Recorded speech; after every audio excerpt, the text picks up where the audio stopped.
мамлекеттик органдардан баарынан тазалап атабыз, бирок дагы деле бар. Бул жерде аким катуу иштеш керек, губернатор катуу иштеш керек, силер бизге предложение беришиңер керек. Муну бул адам связанный деп. Эч ким сактап кала албайт. Мына азыр бүгүнкү күндө Райым Матраевдин мойнуна 200 миллион доллар илинген. 200 миллион доллар. Бул деген канча миллиард сом? 20 миллиард сомго чейин жакыныраак, 19 миллиард ушундай. Мына 200 миллион доллар. А мына ол силердин стадионуңарга болгону миллион доллар кетет. Кетсин. 2 миллион доллар кетсин. Мына көрдүңөрбү масштабы какие? Biz ушул коррупцияны разводить этип, коррупцияны чогултуп, коррупцияга берип, бир топторду колдогонубуз үчүн мына стадиондор ушундай акыбалда. Жолдорубуз мондай акыбалда, мектептерибиз тигиндей акыбалда. Так? Күчүбүз мондай күчсүзбүз. Ошол үчүн болуп атат мунун бардыгы. Эгерде ошолор уурдабай, бардыгы мамлекетке иштеп турганда, стадионубуз давно мындай болбой, жаркырап, жайнап, толуп, тимени укмуш сону болуп турмак. Ушуну туура түшүнүшүңүз керек, урматтуу жетекчилер. Ошондуктан мындан ары сиздерден суранарым, өзүңүздөрдүн жумушуңуздарды оңдоңуздар, өзүңүздөр аракет кылыңыздар, акыл менен, эс менен, жүрөк менен иштейли. Жүрөгүбүздү, ички туюмубузду, жүрөктү, мына ички жүрөк тазаламайынча эч кандай нерсе болбойт. Мен айтып коюп кетип кала берем, бул кетти, давай дальше продолжаем дегендер бар. Начальник управления, начальник главного управления ГКМ по городу Ошбойской области, полковник Рысалиев. Вот, уктуңуз, Точно. Ар бир жетекчинин кызматын карап чыгыңыз. Ар бир жетекчинин кыймыл аракетин карап чыгыңыздар. Мамлекеттен бөлүнгөн акчалардын, мамлекеттен берилген финансынын жана мамлекеттин булар колдонуп аткан имуществонун бардыгы эффективный элдин карапайым эл журттун кызматы үчүн колдонуш керек. Уктуңузбу? Кимдир бир кайсыдыр бир деңгээлде мыйзамдарды четтесе сразу жоопко тартыш керек. Эч ким сактап кала албайт. Дагы бир жолу айтам. Уктуңузбу? Активдештирүү керек жумушун. Активдештир. Айрыкча мына Кара Суу району боюнча биз активдешибиз керек. Кара Суу району өзүндө эле 300 канча эл бар? 468. 468 экен, көрдүңөрбү? 500 миң, жарым миллион эл бир эле райондо бар. Ошондуктан ушул 500 миң элге биз шарт түзүп беришибиз керек. Алар коррупциясыз жашаш керек. Алардын жолдору жакшы болуш керек, мектептери жакшы болуш керек, пособиялар, алган айлыктары жакшы болуш керек, мондай стадиондор иштеп туруш керек. Ал үчүн мына сиздерге ушул жетекчилер иштеш керек. Урматтуу ага. Мен силерге мындай ар бириңиздерди билбесем дагы ишенемин, ушул ишти силер акыл менен алып кетесиздер.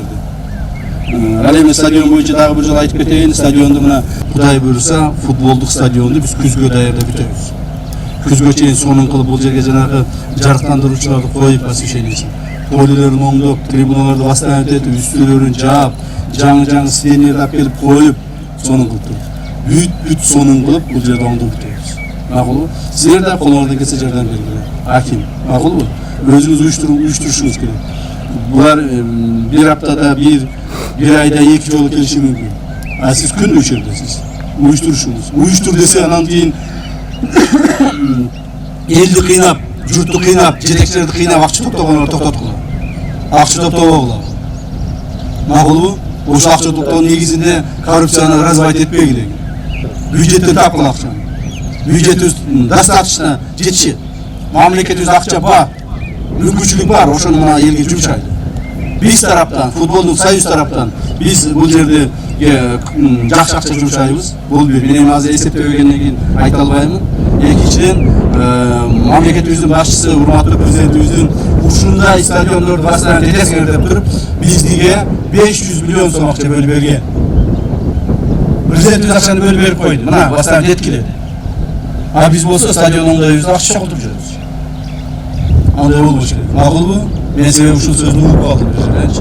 Угуп калдым, ошон үчүн сизге мына жетекчилердин жанында айтып атайын. Айтып коеюн.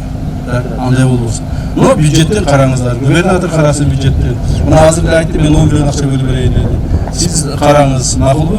Бирок жанагы акча токтолгон. Калган акчаны биз беребиз. Ошентип сону кыласың айтабыз. Макулбу?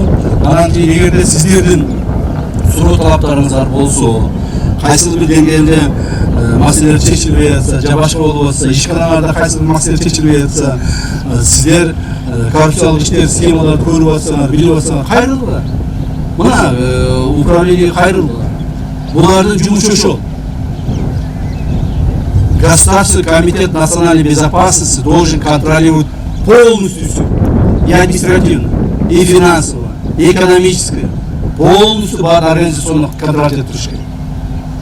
Айтыңыздар, жардам берейиниздар. Макулбу? Бири-бирибиз менен ушундай бийлик менен эл шаркак иштегенде гана жакшы жыйынтыктар келет. Ошого сиздер өзүңүздөр аракет кылышыңыздар керек, жер-жерде. Өзүңөр аракет кылбастан, мага тийбесе болду, маяк мойдон скрайбы келе, маяк хата скрайбы деп коюп отура берсеңер, анда болду. Бир күн силерге гана учуп келип калды. Мен азыр эле Баткенде чоң жыйналыш өткүзүп келдим. Чоң активдердин катышында. Ошол жерде биздин де кызматкерлердин арасынан 8 кызматкерди азыр жоопко тартып келди. Ушул коррупцияга берилип кетишкен. Постордон барып акча жыйнайт. Предпринимательден акча жыйнайт, коркутат, үркүтөт. Силер коркпогула ККМдин сотрудниктерине. Эгер коркутуп келсе, акча жыйнап келсе, мага чыккыла. Мен буларга мына мен эмес, мыйзамдын чегинде буларга биз укукту берип атабызбы? Жоопкерчилигин да сурайбыз булар. Жоопкерчилигин да сурайбыз. Булар бесконечно кандай бир укугу кең анан каалаганын кыла бербейт. Жок, андай болбойт. Буларга дагы мыйзам. Мыйзамды булса булар дагы жок.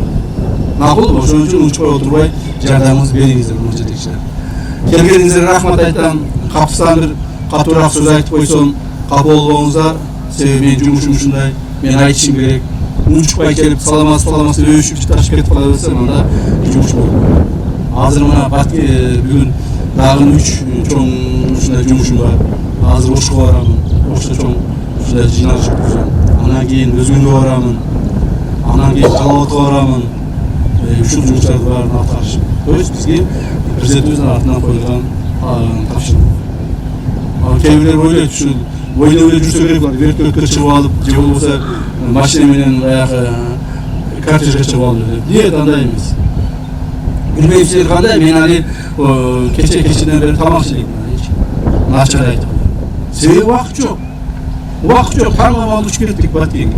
Баткенге барып өткүзүп коюп, бияка учуп келдик, эл күтүп калбасын деп. Азыр эми бул жерден тынбай Ошко барабыз, Оштон өткүзүп коюп эле аэропортко барып аэропортко учуп кетебиз. Кечинде кайра Кудай кааласа үйгө жетип барабыз. Ошол рахмат, анда саламат болуңуздар, тынч болуңуздар, ишиңизге ийгилик калып.